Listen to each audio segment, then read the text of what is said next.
Ndjeshmëria që ka rritje e çmimit të biletës një përdorim shet të qytetarët ka bërë që nënkryetari i Bashkisë së Tiranës të kërkojë edhe publikisht qeverisë vetëm një mënyrë reagimi, jo rritjes së kostove për qytetarët dhe subvencionim apo çfarëdo lloj zgjidhje tjetër për operatorët. Sipas Eno Bozdos, kryetari i Bashkisë së Tiranës i ka nisur që në muajin dhjetor një letër zyrtare Ministrisë së Transporteve, duke njohur vështirësitë dhe kostot në rritje të operatorëve, ai ka propozuar dhe disa zgjidhje për këtë situatë. Subvencionimin operativ të shërbimit nëpërmjet granteve të kushtëzuara ndaj qeverisë vendore. 2.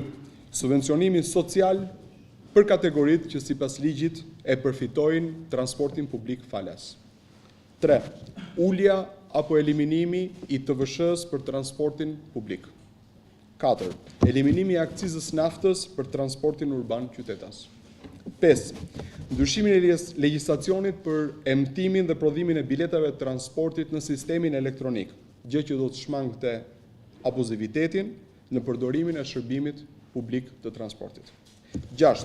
Ndryshimi i sistemeve të llojeve biletave që është shumë i kufizuar, duke mos lënë hapësira për përdorimin e llojeve të ndryshme të këtyre biletave. Nuk mund të vazhdojmë dot në këtë lloj situate, kur të gjithë flasin dhe përgjegjësit heshtin.